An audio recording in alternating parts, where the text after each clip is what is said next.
Hello everyone, welcome back to my channel.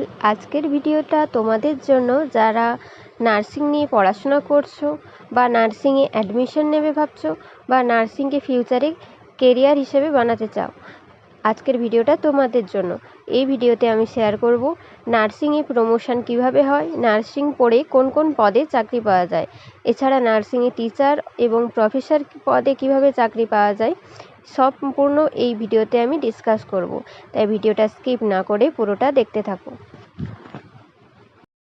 Next দেখো, একটা graph দেওয়া আছে স্টেট গভর্নমেন্টের নার্সিংয়ের যে ডিফারেন্ট যে পোস্টিংগুলো হয় সেই সব পোস্টিংয়ের একটা গ্রাফ দেওয়া আছে। ঠিক আছে, নার্সিং পড়ে যে বিভিন্ন কোন কোন পদে চাকরি পাওয়া যায় সেটার একটা গ্রাফ দেওয়া আছে। এই গ্রাফের আমি একটা অংশ আলোচনা করছি, ভিডিওটা দেখতে থাকো। ফার্স্ট আমি আলোচনা করব যে গভর্নমেন্ট যেসব হসপিটাল আছে ওই সব হসপিটালে নার্সিংয়ের কত রকমের পোস্টিংয়ে চাকরি হয়। ঠিক আছে, ফার্স্ট দেখো একটা গ্রিন মার্ক দেওয়া আছে স্টাফ নার্স। এই স্টাফ নার্স পদে চাকরি পাওয়ার জন্য কিন্তু জিএনএম এবং বেসি নার্সিং দরকার।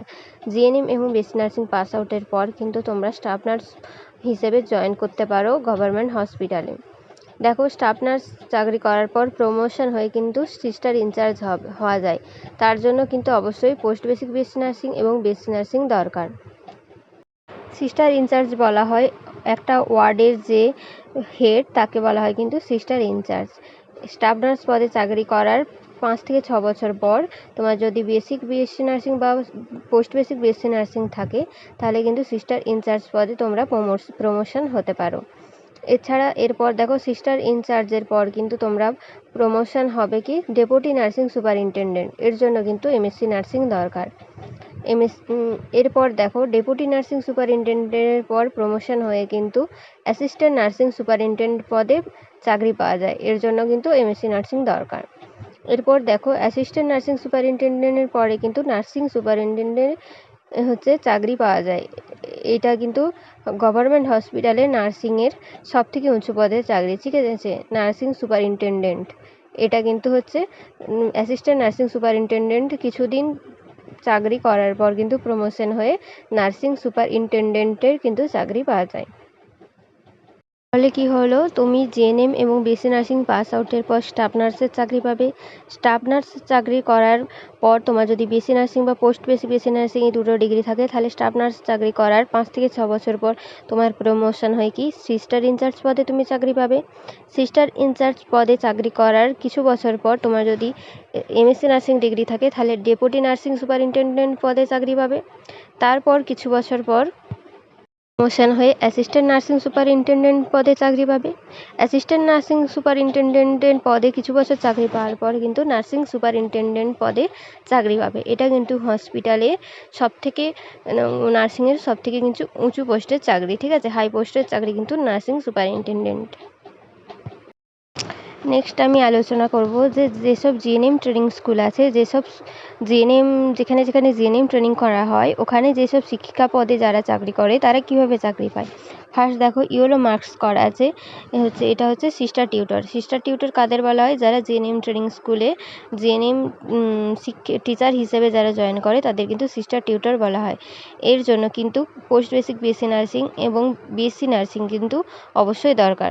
স্টাফ নার্স পদে চাকরি করার কিছু বছর পর কিন্তু যদি বেসি নার্সিং বা পোস্ট বেসিক বেসি নার্সিং থাকে তাহলে কিন্তু সিস্টার টিউটর পদে চাকরি পায়। এরপর দেখো, সিস্টার টিউটরের পদে কিছু বছর চাকরি পাওয়ার পর প্রমোশন হয় সিনিয়র সিস্টার টিউটর হয়।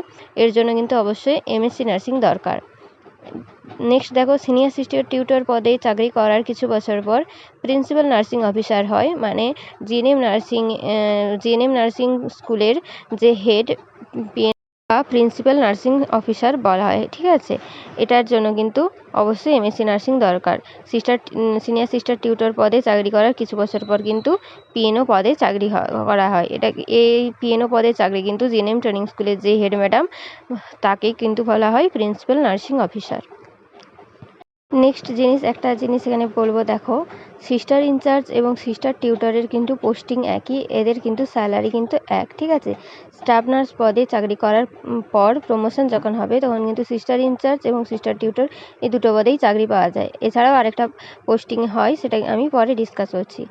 আর নেক্সট দেখো ডেপুটি নার্সিং সুপারিনটেনডেন্ট এবং সিনিয়র সিস্টার টিউটরের কিন্তু পোস্টিং একই, এদের কিন্তু স্যালারিও এক। আর নেক্সট দেখো নার্সিং সুপারিনটেনডেন্ট এবং প্রিন্সিপাল নার্সিং অফিসার, এদের দুজনের কিন্তু পোস্টিং একই এবং স্যালারি কিন্তু এক, এগুলো কিন্তু একই পোস্টিংয়ের চাকরি। নেক্সট দেখো আমি ডিসকাস করব পিএইচসি এবং সাব সেন্টারে কোন কোন পোস্টিংয়ে চাকরি হয় নার্সিংয়ের। ফার্স্ট দেখো অ্যারো মার্ক করা আছে health assistant female and second ANM. তোমরা যদি এএনএম নার্সিং পড়ো 2 বছরের ট্রেনিং করো তাহলে কিন্তু হেলথ অ্যাসিস্ট্যান্ট ফিমেল পদে চাকরি পাবে। এরপর কিন্তু এর কোনো আর প্রমোশন নেই। এরপর যেটা এর ওপরে যে পোস্টিংটা আছে সেটা হচ্ছে কমিউনিটি হেলথ অফিসার। এরপর তুমি যদি জিএনএম নার্সিং করো বা বিএসসি নার্সিং করো তাহলে কিন্তু এই কমিউনিটি হেলথ অফিসার পদে কিন্তু তোমরা চাকরি পাবে। এছাড়াও যারা এমনি জিএনএম বা বিএসসি নার্সিং করছো তারা কিন্তু এই কমিউনিটি হেলথ নার্সিং অফিসারের পদে কিন্তু চাকরি পাবে। দেখো কমিউনিটি হেলথ নার্সিং অফিসারের ওপরে থাকে কিন্তু হেলথ সুপারভাইজার ফিমেল, এরা কিন্তু গ্রিন কালারের শাড়ি পরে দেখবে। হেলথ সুপারভাইজার ফিমেলের জন্য পোস্টিংয়ের জন্য কিন্তু ভ্যাকেন্সি বেরোয়, ঠিক আছে, তখন অ্যাপ্লাই করে কিন্তু এই হেলথ সুপারভাইজার ফিমেলের পদে চাকরি পাওয়া যায়। নেক্সট দেখো এর উপরে থাকে কি পিএইচএন বা পাবলিক হেলথ নার্স, এরা কিন্তু হচ্ছে তোমার স্কাই কালারের শাড়ি পরে থাকে। এই পাবলিক হেলথ নার্স কীভাবে হবে, স্টাফ নার্স পদে চাকরি করার পর যেমন প্রমোশন হয় সিস্টার ইনচার্জ বা সিস্টার টিউটর হয়, ওই একই পোস্টের চাকরি কিন্তু পাবলিক হেলথ নার্স, তোমরা কিন্তু পিএইচএনও হতে পারো। তাহলে বুঝতে পারছো যে জিএনএম বা বিএসসি নার্সিং করে তোমরা কিন্তু সাব সেন্টার বা পিএইচসিতেও চাকরি করার সুযোগ পেতে পারো। দেখো আছে পিএইচএন এর উপরে সিনিয়র পিএইচএন বা senior public health nurse. Public health nurse পদে চাকরি করার কিছু বছর পর প্রমোশন হয়ে কিন্তু সিনিয়র পিএইচএন পোস্টিংয়ে চাকরি পাবে। নেক্সট দেখো সিনিয়র পিএইচএন এর উপরে থাকে কি district public health nursing officer. এই ডিস্ট্রিক্ট পাবলিক হেলথ নার্সিং মানে কোনো একটা ডিস্ট্রিক্টের পাবলিক হেলথ নার্সিংয়ের যে হেড অফ দ্য ডিপার্টমেন্ট বা হেড, তাকে বলা হয় কি district public health nursing officer, ঠিক আছে। সিনিয়র পিএইচএনের হওয়ার কিছু বছর প্রমোশন হওয়ার পর কিন্তু district public health nursing officer পদে চাকরি পাবে। নেক্সট দেখো আমি ডিসকাস করব যে বিএসসি ওয়েস্ট বেঙ্গল স্টেট গভর্নমেন্টের যেসব বিএসসি নার্সিংয়ের কলেজগুলো আছে এই কলেজে তুমি প্রফেসর বা টিচার হিসেবে কিভাবে চাকরি করতে পারবে। ফার্স্ট দেখো ক্লিনিক্যাল ইনস্ট্রাক্টর পদে চাকরির জন্য কিন্তু তোমাদের বিএসসি নার্সিং বা পোস্ট বেসিক বিএসসি নার্সিং দরকার, এর কিন্তু ভ্যাকেন্সি বেরোয়, ঠিক আছে। বিভিন্ন নার্সিং কলেজ অফ নার্সিং যেসব আছে সেই সব থেকে কিন্তু ক্লিনিক্যাল ইনস্ট্রাক্টর পদে চাকরির ভ্যাকেন্সি বেরোয়, তখন তোমরা কিন্তু অ্যাপ্লাই করে এই চাকরিটা পেতে পারো। তারপরে দেখো প্রমোশন হয়ে কিন্তু সিনিয়র লেকচারার পদে কিন্তু পোস্টিং হয়। সিনিয়র লেকচারার পদে পোস্টিংয়ের পর কিন্তু প্রমোশন হয় কি এমএসসি নার্সিং যদি থাকে তাহলে রিডার পদে কিন্তু তোমাদের চাকরি হবে। নেক্সট দেখো রিডারের উপরে থাকে কি প্রফেসর, এর জন্য কিন্তু অবশ্যই পিএইচডি দরকার। পিএইচডি করা যদি তোমাদের থাকে তাহলে কলেজ অফ নার্সিং কিন্তু প্রফেসর পদে তোমরা চাকরি করতে পারবে। এরপর দেখো প্রফেসরের উপরে হচ্ছে principal of college of nursing, মানে কলেজ অফ নার্সিংয়ের যে হেড তাকে বলা হয় কি principal of college of nursing বা কলেজের প্রিন্সিপাল। তাহলে প্রফেসর পদে চাকরি করার পর প্রমোশন হয় কিন্তু এই প্রিন্সিপাল পদে তোমরা চাকরি করতে পারবে। তাহলে বুঝতে পারলে যে বিএসসি নার্সিং কলেজের ডিফারেন্ট পোস্টিংয়ে তোমরা কিভাবে চাকরি করতে পারবে। এখন আলোচনা করব যে একদম যে স্টেট গভর্নমেন্টের নার্সিংয়ের যে হেড তাকে বলা হয় কি joint director of health service nursing, ঠিক আছে। এরপর যারা থাকে তার কি deputy director of health service nursing. এর নিচে যে পোস্টিং হয় সেটা কি assistant director of health service nursing. তাহলে এই তিনটে হলো নার্সিংয়ের সবচেয়ে উঁচু পোস্টিংয়ের চাকরি, ঠিক আছে। First joint director of health service nursing, next deputy director of health service nursing, next assistant director of health service nursing. তাহলে বুঝতে পারলে যে নার্সিং পড়ে স্টাফ নার্স ছাড়া আরও কতগুলো পোস্টিংয়ে তোমরা চাকরি করতে পারো বা প্রমোশন কিভাবে ধাপে ধাপে হয়। আজকের যদি এই ভিডিওটা তোমাদের ভালো লেগে থাকে অবশ্যই লাইক কমেন্ট শেয়ার করতে ভুলো না।